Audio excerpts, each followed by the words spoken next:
بسم اللہ الرحمن الرحیم۔ حکایات الصالحین میں بغداد کے ایک بزرگ اپنا واقعہ بیان کرتے ہیں کہ ایک بار میرے گھر کی دیوار اچانک گر گئی۔ مجھے بڑی پریشانی لاحق ہوئی اور اسے دوبارہ بنوانے کے لیے کسی مزدور کی تلاش میں گھر سے نکلا اور چوراہے پر جا پہنچا۔ وہاں مختلف مزدوروں کو دیکھا جو کام کے انتظار میں بیٹھے تھے۔ ان میں ایک نوجوان بھی تھا جو سب سے الگ تھلگ کھڑا تھا۔ اس کے ایک ہاتھ میں تھیلا اور دوسرے ہاتھ میں تیشہ تھا۔ میں نے اس نوجوان سے پوچھا، کیا تم مزدوری کرو گے؟ نوجوان نے جواب دیا، ہاں۔ میں نے کہا، گارے کا کام کرنا ہوگا۔ نوجوان کہنے لگا، ٹھیک ہے، لیکن میری 3 شرطیں ہیں۔ اگر تمہیں منظور ہو تو میں کام کرنے کے لیے تیار ہوں۔ پہلی شرط یہ ہے کہ تم میری مزدوری پوری ادا کرو گے۔ دوسری شرط یہ ہے کہ مجھ سے میری طاقت اور صحت کے مطابق کام لوگے، اور تیسری شرط یہ ہے کہ نماز کے وقت مجھے نماز ادا کرنے سے نہیں روکو گے۔ میں نے یہ تینوں شرطیں قبول کر لی اور اسے ساتھ لے کر گھر آ گیا، جہاں میں نے اسے کام بتایا اور کسی ضروری کام سے باہر چلا گیا۔ جب میں شام کے وقت واپس آیا تو دیکھا کہ اس نے عام مزدوروں سے دگنا کام کیا تھا۔ میں نے بخوشی اس کی اجرت ادا کی اور وہ چلا گیا۔ دوسرے دن میں اس نوجوان کی تلاش میں دوبارہ اس چوراہے پر گیا، لیکن وہ مجھے نظر نہیں آیا۔ میں نے دوسرے مزدوروں سے اس کے بارے میں دریافت کیا تو انہوں نے بتایا کہ وہ ہفتے میں صرف 1 دن مزدوری کرتا ہے، باقی دن اللہ تعالیٰ کی عبادت میں گزارتا ہے۔ یہ سن کر میں سمجھ گیا کہ وہ عام مزدور نہیں ہے بلکہ کوئی خاص آدمی ہے۔ میں نے ان سے اس کا پتہ معلوم کیا اور اس جگہ پہنچا تو دیکھا کہ وہ نوجوان زمین پر لیٹا ہوا تھا اور اسے سخت بخار تھا۔ میں نے اس سے کہا، میرے بھائی، تو یہاں اجنبی ہے، تنہا ہے اور پھر بیمار بھی ہے۔ اگر پسند کرو تو میرے ساتھ میرے گھر چلو اور مجھے اپنی خدمت کا موقع دو۔ اس نے انکار کر دیا، لیکن میرے مسلسل اصرار پر مان گیا، لیکن ایک شرط رکھی کہ وہ مجھ سے کھانے کی کوئی شے نہیں لے گا۔ میں نے اس کی یہ شرط منظور کر لی اور اسے اپنے گھر لے آیا۔ وہ 3 دن میرے گھر قیام پذیر رہا، لیکن اس نے نہ تو کسی چیز کا مطالبہ کیا اور نہ ہی کوئی چیز لے کر کھائی۔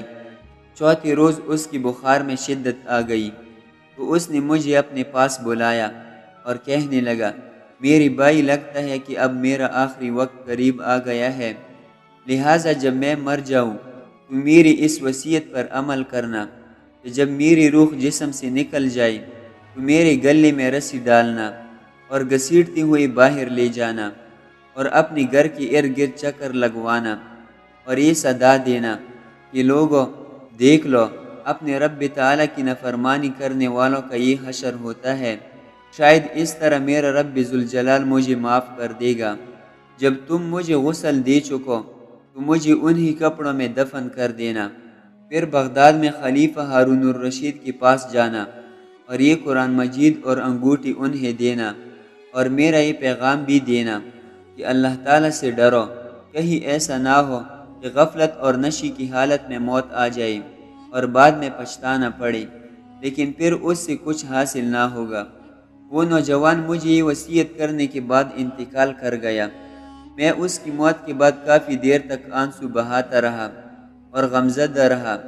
پھر نہ چاہتی ہوئی بھی میں نے اس کی وصیت پوری کرنے کے لیے ایک رسی لی اور اس کی گردن میں ڈالنے کا قصد کیا تو کمرے کے ایک کونے سے ندا آئی کہ اس کے گلے میں رسی مت ڈالنا، کیا اللہ تعالیٰ کی اولیاء سے ایسا سلوک کیا جاتا ہے؟ یہ آواز سن کر میرے بدن پر کپ کپی طاری ہو گئی۔ یہ سننے کے بعد میں نے اس کی پاؤں کو بوسہ دیا اور اس کی کفن و دفن کا انتظام کرنے چلا گیا۔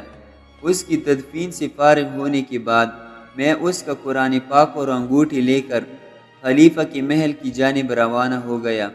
وہاں جا کر میں نے اس نوجوان کا واقعہ ایک کاغذ پر لکھا اور محل کے داروغہ سے اس سلسلے میں بات کرنا چاہی تو اس نے مجھے جھڑک دیا اور اندر جانے کی اجازت دینے کے بجائے اپنے پاس بٹھا لیا۔ آخر کار خلیفہ نے مجھے اپنے دربار میں طلب کیا اور کہنے لگا، کیا میں اتنا ظالم ہوں کہ مجھ سے براہ راست بات کرنے کی بجائے روکیے کا سہارا لیا؟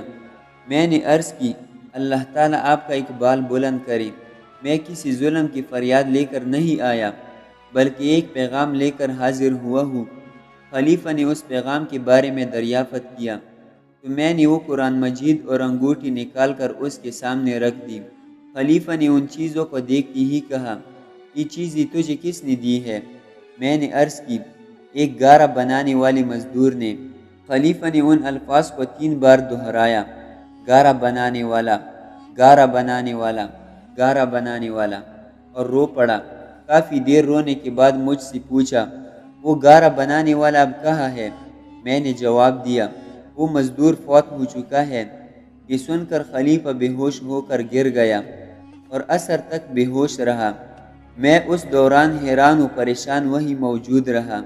پھر جب خلیفہ کو کچھ افاقہ ہوا تو مجھ سے دریافت کیا اس کی وفات کے وقت تم اس کے پاس تھے؟ میں نے سر ہلا دیا تو کہنے لگا اس نے تجھے کوئی وصیت بھی کی؟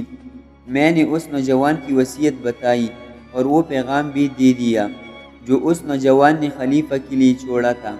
جب خلیفہ نے یہ ساری باتیں سنیں تو مزید غمگین ہو گیا اور اپنے سر سے عمامہ اتار دیا، اپنے کپڑے چاک کر ڈالے اور کہنے لگا اے مجھے نصیحت کرنے والے، اے میرے زاہد و پارسا، اے میرے شفیق۔ اس طرح کے بہت سے القابات خلیفہ نے اس مرنے والے نوجوان کو دیے اور مسلسل آنسو بھی بہاتا رہا۔ یہ سارا معاملہ دیکھ کر میری حیرانی اور پریشانی میں مزید اضافہ ہو گیا کہ خلیفہ ایک عام سی مزدور کے لیے اس قدر غمزدہ کیوں ہے۔ جب رات ہوئی تو خلیفہ نے مجھ سے اس کی قبر پر لے جانے کی خواہش ظاہر کی تو میں اس کے ساتھ روانہ ہو گیا۔ خلیفہ چادر میں منہ چھپائے میرے پیچھے پیچھے چلنے لگا۔ جب ہم قبرستان میں پہنچے تو میں نے ایک قبر کی طرف اشارہ کر کے کہا خلیفہ حضرت یہ اس نوجوان کی قبر ہے۔ خلیفہ اس کی قبر سے لپٹ کر رونے لگا۔ پھر کچھ دیر رونے کے بعد اس کی قبر کے سرہانے کھڑا ہو گیا اور مجھ سے کہنے لگا یہ نوجوان میرا بیٹا تھا، میری آنکھوں کی ٹھنڈک اور میرے جگر کا ٹکڑا تھا۔ ایک دن یہ رقص و سرود کی محفل میں گم تھا کہ مکتب میں کسی بچے نے یہ آیت کریمہ تلاوت کی، کیا ایمان والوں کو ابھی وہ وقت نہ آیا کہ ان کے دل جھک جائے اللہ تعالیٰ کی یاد کے لیے؟ جب اس نے یہ آیت سنی تو اللہ تعالیٰ کے خوف سے تر تر کانپنے لگا اور اس کی آنکھوں سے آنسو کی جڑی لگ گئی اور یہ پکار پکار کر کہنے لگا کیوں نہیں کیوں نہیں، اور یہ کہتی ہوئی محل کے دروازے سے باہر نکل گیا۔